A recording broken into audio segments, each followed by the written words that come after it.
From Interior Alaska's most trusted news source, this is the Fbx Evening News. Good evening and thank you for joining us. Our top story this evening, a well-known Native leader and education advocate has passed away. Bernice Joseph succumbed to pancreatic cancer this morning, according to family and friends. Bernice traveled from Fairbanks to Seattle for surgery and chemotherapy last year after being diagnosed with the disease. Joseph was well known for her work at the University of Alaska Fairbanks as Executive Dean of the College of Rural and Community Development. She had also worked for the Doyon Foundation and Fairbanks Native Association and was nominated last year as a Woman of Distinction with the Farthest North Girl Scouts Council. Bernice was loved by so many people, by everybody in the state, everybody who met her. She was a tremendous leader who really made a difference. She interacted with so many students and mentored so many students, and she's just a wonderful, wonderful woman who loved her family, and her children were so dear, and so was her husband. It's so much about community, and it's people who make up community. That's her legacy, is you never start working on behalf of your community to make things better and to fight for what you believe in, and she always fought for what she believed in. Family members say that a tentative scheduling of a celebration of life has been made for this Thursday, January 9th at Sacred Heart Cathedral. Afterwards, Joseph will be flown to her home of Nulato for funeral and burial services. The Fairbanks City Council has voted to rename City Hall after longtime public servant Pat Cole. Cole died unexpectedly after surgery in late November of last year. He served most recently as City Chief of Staff and had worked in city government for over 40 years under 5 mayors. Members of the council voted unanimously for the name change. Many of Cole's longtime friends and associates spoke during public testimony in support of renaming the building, but not everyone agreed with the decision. Mr. Hopkins was talking about you got a new path going up alongside the river. Maybe you can dedicate that to Mr. Cole. Maybe you could build a park in this city. It could be a Pat Cole Memorial Park. You know, I don't think you should take this whole building and make it a Pat Cole building. Had the opportunity over 40 plus years in Alaska to work with a wide variety of public officials, and there are few who measure up to Pat Cole. Smart, dedicated, ethical, fair. And it seems to me that if the people who walk into this building think about those attributes every day, you'll have a better city government. There will be a celebration of life in Cole's honor at City Hall on January 16th from 4:30 to 5:30 p.m. in the gymnasium. A Fairbanks man has pled not guilty after being accused of assaulting his girlfriend in December. 22-year-old Travis Mitchell Olin is charged with felony assault in the 2nd degree after allegedly choking his girlfriend at a home on Gilmore Street. This isn't the first time that Olin has been charged with assault in the past year. In another incident in March of 2013, Olin was charged with a misdemeanor count of assault after allegedly grabbing his girlfriend's head and slamming it in the car door. Then in May of this year, Olin was again charged with assault in the 4th degree after grabbing his girlfriend and attempting to drag her out of Regal Cinemas. Trial in this case is scheduled for the week of March 10th.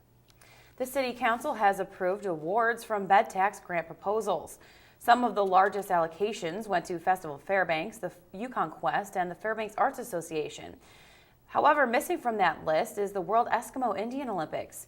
WEO was late to turn in their application. Last year, the group was allocated over $10,000. According to the city attorney, the only way to appropriate additional funds to them would be through a resolution.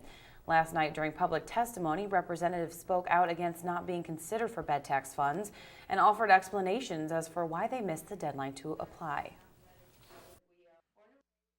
Mandy will be the 4th event coordinator or general manager we will have had in 4 years. So each year has been someone different recently. That may or may not be an excuse to some people, but it is the hard facts of life. We have had trouble getting someone in that office and keeping someone in that office.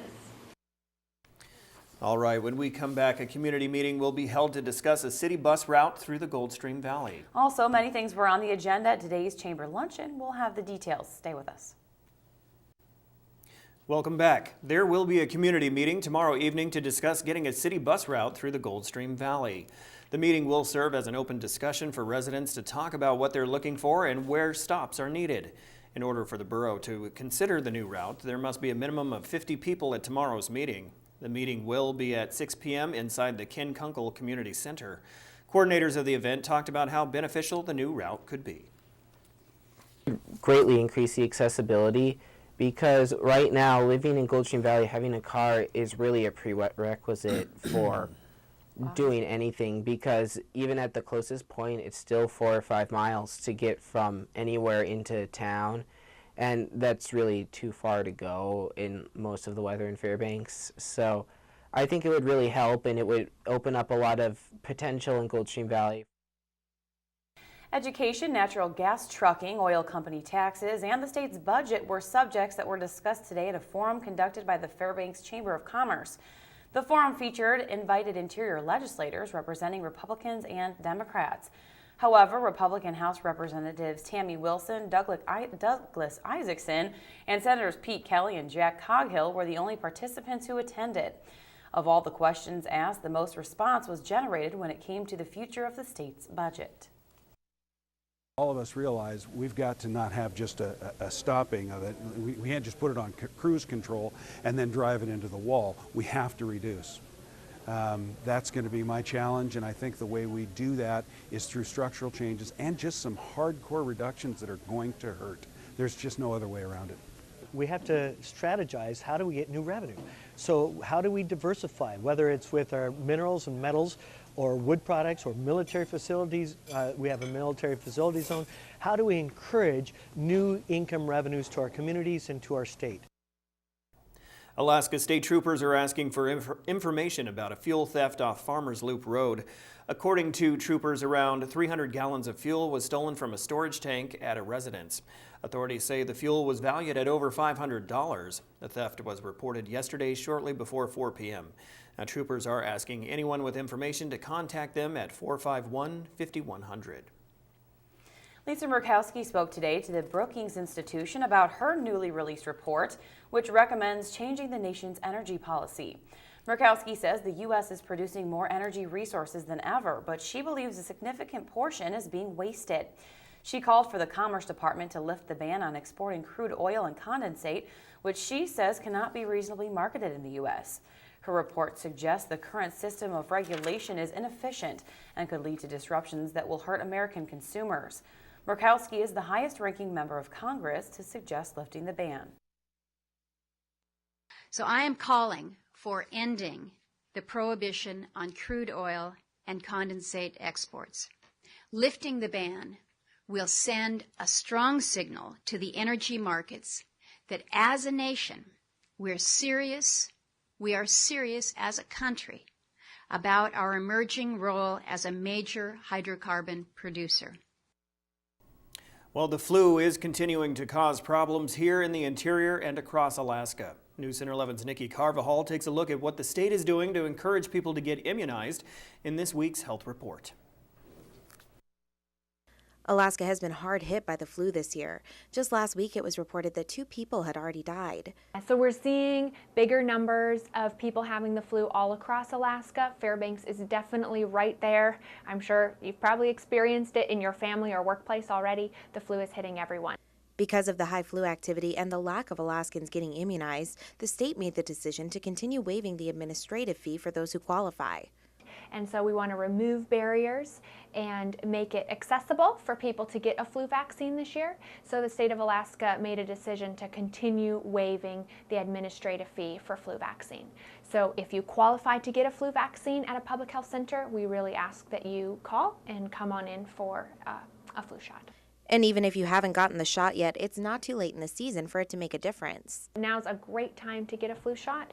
We know that the flu season stays going strong all through the winter, sometimes doesn't even peak until March. So it's definitely a good time to get a flu shot and keep yourself healthy. Nikki Carvajal, News Center 11. The Health Report is brought to you by the Ear, Nose, and Throat Clinic, located in the Medical Dental Arts Building. Call 456-7768. So that's supposed to encourage us, but whoo, A lot of needle shots That there. was a lot yeah. of needles. Very I don't good. know about that. Well, let's Remember the last time I had it. Switching from Yeah. getting stuck yeah, to sports. to sports. I'd really like to know what transpired. I don't know how this transition went, but I it was a don't busy weekend that did transpire for our interior sports teams. We got results and news from the teams up on the hill and the high school basketball teams who ended some tournaments as well. So stick around. Sports is next.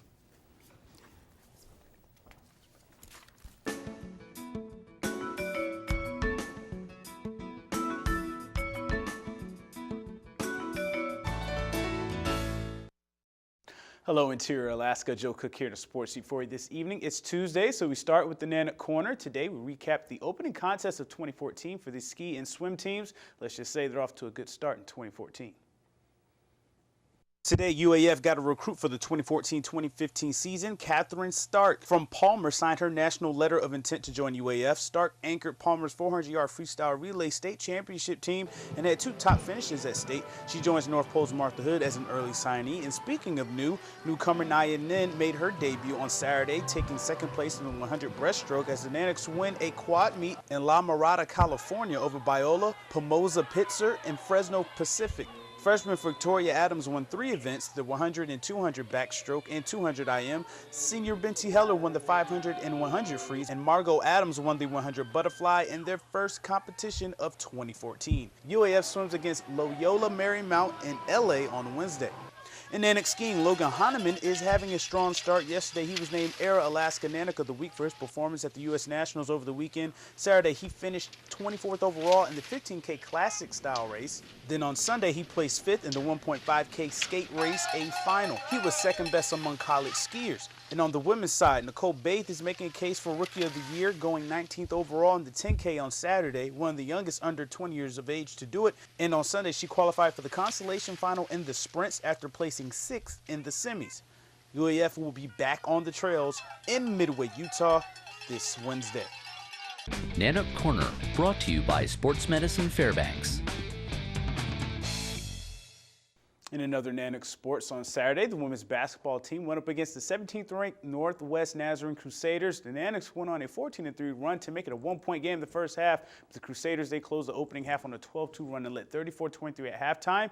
And the Crusaders never trailed and won 88-72 in front of their home crowd in Nampa, Idaho. Freshman Jordan Wilson, however, has been tearing up the GNAC. She had a game-high 26 points for UAF. Taylor Simmons had 24 points for Nazarene, leading 3 others in double figures. Now UAF will be in front of its home crowd on Thursday, hosting St. Martin's, and then welcoming Western Oregon on Saturday. More in these matchups tomorrow.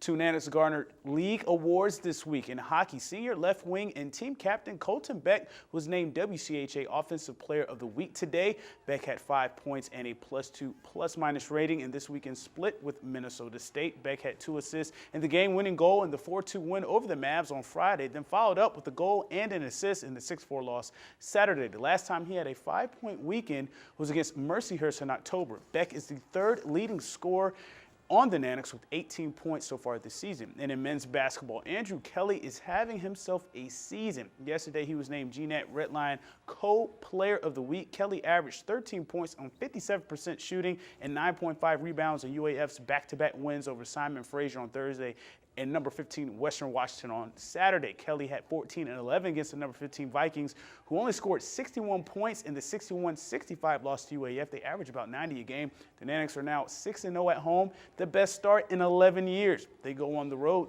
this week, though, to Seattle Pacific on Thursday and Montana State Billings on Saturday. And to wrap things up, we have the results from the last games from tournaments of interior high school basketball teams over the weekend as well. In the Lime Solar Pepsi Invitational at ACS, the Allison girls fell to Petersburg 49-27 in the 4th place game. Kylie Wallace had a game-high 23 points for the Berg, while Larissa Franklin had 6 points and 7 rebounds for the Ravens. The boys team struggled with just 3 second-half points and a 63-15 loss to Barrow. In the 3rd place game, Isaiah Savak had game-high 16 for the Whalers. Both Ravens teams finished 1-2 at the tournament. ACS swept the tourney titles. And in the Lathrop boys, they went 2-1 at the Doc Larson Roundball Classic. and finished with a 66-54 win over defending 4A state champion East. All tournament selections Tyreek Jennis and Kyle Carlson combined for 44 and laid up 66 points in the victory. The SoHi girls, they won the girls bracket, and Archbishop Spalding from Maryland won the boys title. And at the Joe Floyd tournament, the West Valley Wolfpack girls defeated Sitka 60-38. Ruthie Hebert had 23 points and 72 rebounds, and Carly Marquez scored 18 points, and she also won the three-point contest. The undefeated Kodiak Bears won the tournament over Diamond in the championship. And that'll do it for sports tonight. Thanks for rocking with me for a little while. For more KTVF 11 sports, tweet us on Twitter, watch us on YouTube, and get our app, and you also visit webcenter11.com. Stay warm, Alaska. Mike Schultz is next with your full weather forecast, and we'll catch you next time.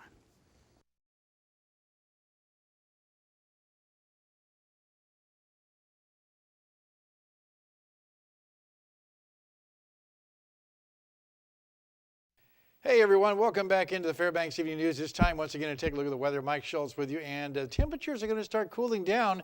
In fact, by this weekend, we could be looking at some really frigid temperatures. We'll tell you about that in just a little bit. Starting off with our photograph night, this one's sent in by Danny Stepp, the Taslina winter scene.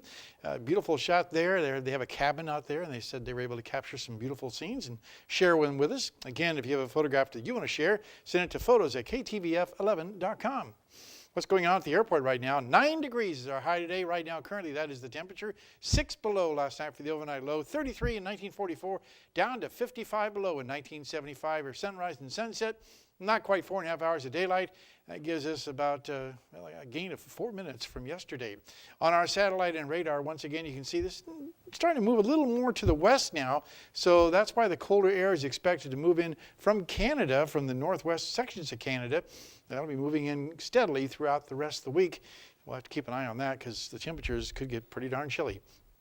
Back to what's going on across the rest of the state. A little rain around Ketchikan. Otherwise, cloudy skies over the Gulf of Alaska. Cloudy skies up and down the west coast.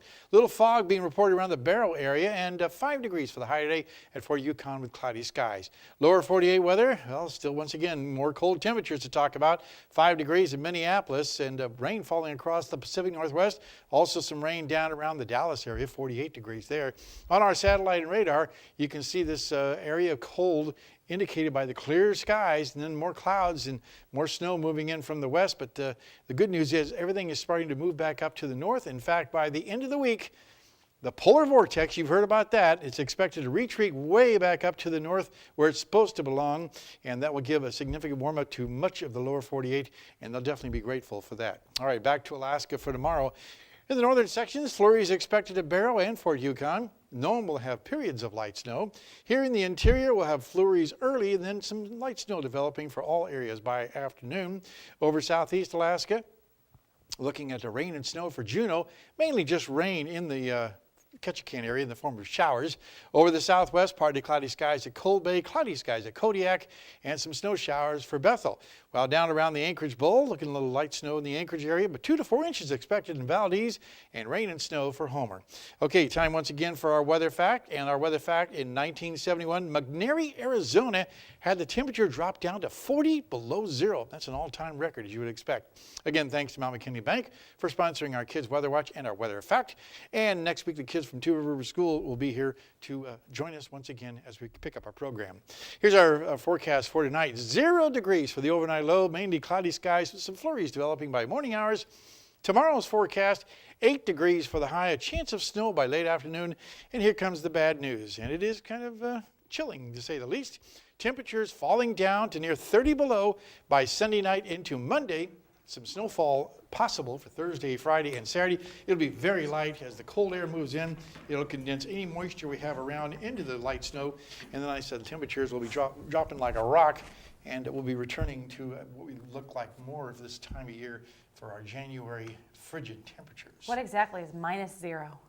I've actually seen that before. It's the colder side of zero. It's so instead of being the happier side of zero, colder it's the side of lesser zero. side. Bundle up, guys. Yes. It's going to be -0. That's what I'm asking for. That's a cold temperature. Yeah, absolutely. Well, you know what? We've gotten a break so far this Oh, year, yeah. so Yeah, not too. Minus 28 in January, honestly. I don't think that's too bad. No. Yeah, I mean, Could we'll be have worse. the rest of the month to I can see go. Joseph, February. yeah. Like, let's It's not not get too bad. excited here. Very well. Thank you, Mike. And that will wrap up this edition of the Fairbanks Evening News. We are glad you could join us. Tonight on NBC Nightly News, a staggering new report about Americans and just how much alcohol they're drinking. Take a guess, because that's coming up next with Brian Williams. You can join us here 6 days a week at 6 and 11 or online anytime at webster11.com. That will do it from all of us here at the News Center. Going to leave you tonight with some more cold shots around the area. Have a good night. We'll see you back here at 11.